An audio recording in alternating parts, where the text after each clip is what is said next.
Eh oui, Jonathan qui est directeur adjoint par intérim du Centre de services scolaires Aricana.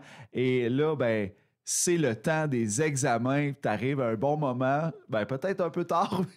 Mais le primaire a commencé ses examens, mais là, tu viens de nous donner quelques outils, comme parent et comme jeune aussi, pour la préparation aux examens. Tout à fait, Bruno. Effectivement, il y a déjà des examens qui sont entamés ou terminés, mais il en reste encore à faire. Et de toute façon, les stratégies qu'on va présenter ce matin sont utiles pour pas mal toute la vie d'un étudiant ou d'un élève. Et ça tombe à point parce qu'on est en fin d'année scolaire. Et Bruno, dans le fond, il y a deux mots importants dans la chronique de ce matin. C'est le mot préparation et le mot examen. Donc, ça fait du sens. Et Oui. dans le fond, je vais présenter 7 stratégies. Et la première stratégie que j'ai le goût d'aborder avec vous ce matin, c'est surtout la manière dont on va percevoir l'évaluation. Tu sais, souvent, quand on entend parler du mot évaluation, examen, épreuve, plusieurs élèves, jeunes, adultes ou parents ont une représentation assez négative. Puis ça, ben, ça fait en sorte que ça peut provoquer du stress ou de l'anxiété avant même que ça commence ou en anticipant ce qui s'en vient. Alors, je conseillerais aux élèves de remplacer le mot épreuve ou évaluation, qui peut être négatif par moment pour certains, pour, dans le fond, le remplacer par le moment où j'ai besoin de livrer, dans le fond, la marchandise ou le moment où j'ai besoin de démontrer mes connaissances ou démontrer ce que j'ai appris. Donc, ça fait juste changer un petit peu le côté négatif de la chose. Ouais, c'est une étape, là. Effectivement, c'est une étape. Puis, dans le fond, l'examen, il revient sur ce que j'ai appris et sur ce que j'ai dû faire durant les semaines précédentes ou les mois précédents. Donc, c'est des choses que j'ai déjà fait. Donc, c'est une manière différente de l'aborder plutôt que de le voir plutôt négativement et que déjà, j'anticipe négativement l'examen. Ah, c'est une bonne idée, ça. Oui, bien, c'est de faire une association positive et en même temps, bien, l'entourage a aussi un impact à jouer de ce côté-là, que ce soit les amis, les employeurs, la famille, en fait, toute la communauté peut avoir un impact positif en encourageant les élèves dans leurs études et à se préparer aux examens. Et du même coup, ça rappelle l'importance qui est accordée à l'école. Et là, ben, maintenant, rentrons dans le vif du sujet. Là, ça serait quoi les stratégies pour se préparer au moment de livrer ce que j'ai appris? Oui, bien en fait, deuxième stratégie, donc la première, c'était l'association positive. La deuxième stratégie, c'est la préparation. Donc, c'est tous les gestes qu'on va faire avant l'examen. Donc, la première chose, là, c'est de confirmer, là, vous allez me dire que c'est évident, là, mais c'est de confirmer la matière à étudier. Donc, pour cela, il faut repérer, identifier le contenu important à réviser. Puis de manière générale, les enseignantes, les enseignants confirment le contenu aux élèves à étudier. Puis si un élève ne le sait pas, ne s'en rappelle pas ou a des questions, bien naturellement devrait s'adresser à son enseignante, son enseignant, pour qu'il soit pisté sur le contenu à réviser. Je comprends. Si t'es pas habitué de sortir tes livres jamais, là, ça se peut que tu arrives à l'examen et tu ne saches même pas ce que tu fais. Effectivement, ou que tu sois assez mêlé. Ça a l'air étonnant là, pour le commun des mortels, mais ça arrive. Hein? Oui, puis des fois, il y a peut-être des élèves qui vont étudier des parties de contenu qui sont peut-être moins nécessaires.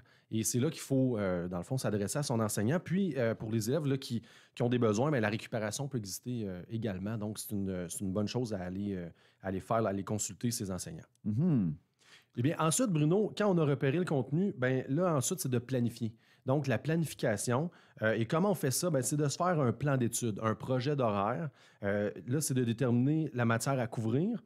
Ça permet d'identifier combien de temps on dispose et combien de temps que ça peut nous prendre à faire la révision avant l'examen et, dans le fond, de faire en sorte qu'on a une bonne capacité de rétention au moment de livrer la performance ou de livrer le contenu que je sais.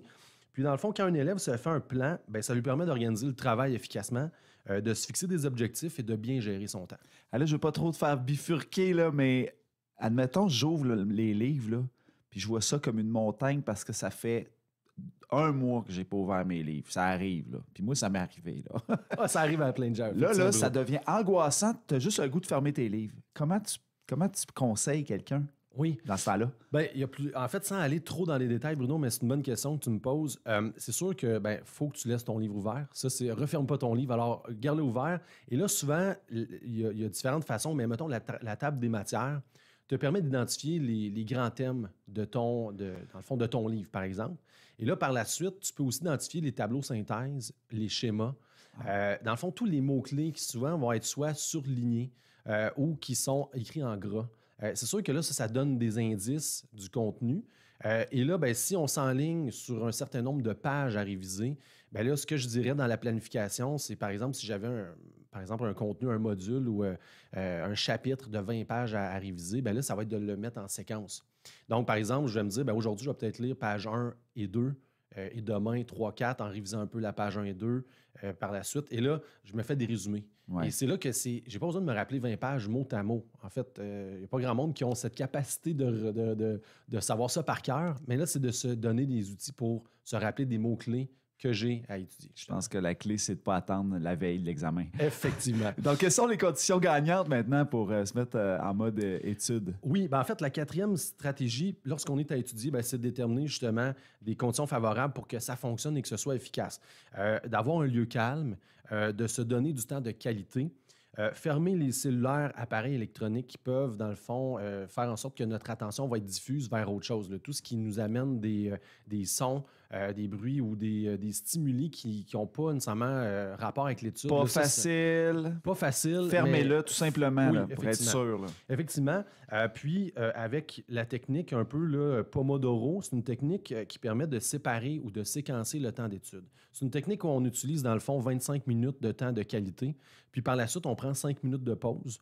Et on refait cette façon-là 2, 3 fois, selon notre capacité. Mais en fait, c'est de le faire assez régulièrement.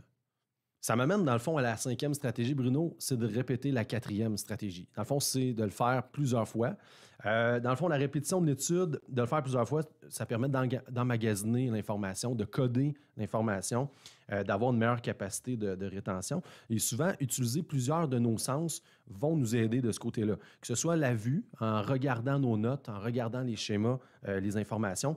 L'ouïe, donc l'audition, donc en se parlant à voix haute ou en entendant quelqu'un qui peut nous poser des questions et tout ça, ça va nous aider. Puis le toucher aussi, donc de mimer, de dessiner, d'écrire, faire des schémas, ça aussi, ça va nous aider pour la rétention.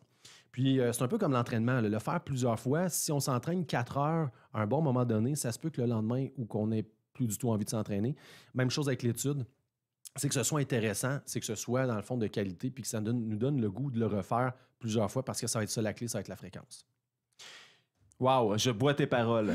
Je vais garder cette chronique-là en réserve, enregistrée quelque part parce que c'est rempli de pépites d'or. Oui, puis il nous reste 2 stratégies. Merci Bruno. Il nous reste 2 stratégies, dans le fond, que je vous présente ce matin. La 6e stratégie, c'est d'utiliser différents moyens. On parlait qu'il faut que ce soit intéressant. Et là, ça peut être des moyens visuels, auditifs ou par le mouvement. Que ce soit des codes de couleurs, des mots-clés, se faire des résumés, des schémas, des tableaux, des feuilles de notes, une carte conceptuelle, le faire en équipe, se poser des questions entre amis, s'enregistrer et se réécouter.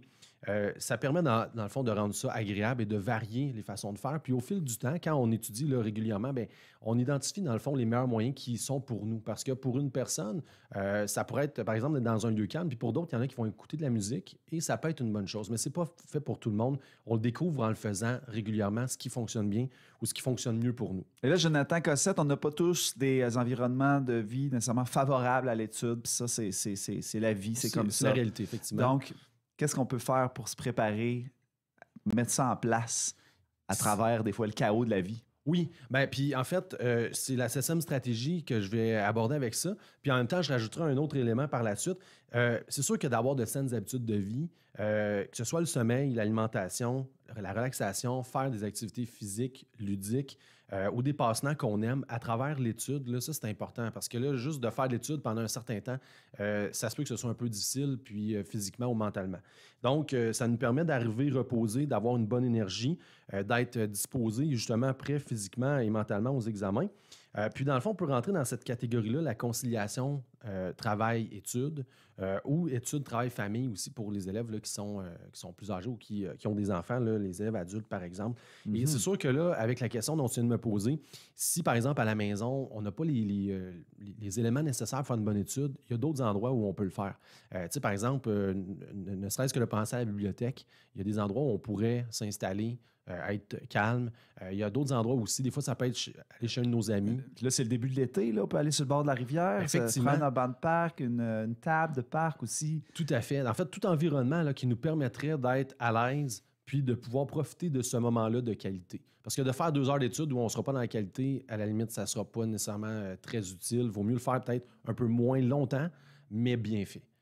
Ben et puis là, Jonathan, pour la cote radio, ce qu'on va mettre en promotion, fais-moi le résumé de ce qu'on vient de faire. Oui, parce que ça, il y a beaucoup de matériel. Alors, je vous les résume. Là. Donc, les 7 stratégies, avoir un état d'esprit positif ou se représenter l'évaluation de manière plus positive. Puis l'importance de l'entourage, d'encourager les élèves. Identifier le contenu à étudier naturellement. Planifier notre étude. Identifier des conditions favorables, que ce soit le lieu et la durée de l'étude. La fréquence, donc le faire plusieurs fois. Utiliser différents outils, que ce soit visuel, auditif, etc. Avoir de saines habitudes de vie. Puis pour les gens qui veulent en savoir davantage ou avoir des trucs, il y a entre autres, il y a plusieurs sites, mais il y en a un particulièrement qui peut être intéressant, www.alloprof.qc.ca. Ce qui est intéressant, c'est qu'il y a une multitude de trucs et de références un peu sur lesquels je me suis basé ce matin pour la chronique.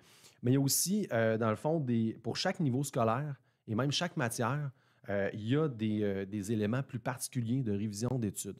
Donc, ça ne remplace pas l'enseignant naturellement et ce que l'enseignant a donné comme contenu, mais ça peut aider à le compléter. Donc, c'est un bon site à consulter. Alloprof, là, c'est une référence. Là, oui, vraiment.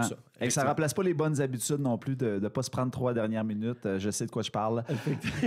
Bonne période d'examen à tous les élèves, Jonathan. Oui, effectivement. Et bon succès à tous nos élèves et bonne fin d'année scolaire, bon été. Ensuite, à tous nos élèves et à tous nos auditeurs et auditrices. Merci, Jonathan Cossette, directeur adjoint par intérim du Centre de services scolaires Aricana dans la chronique scolaire. Bon été à toi aussi. Merci, Bruno.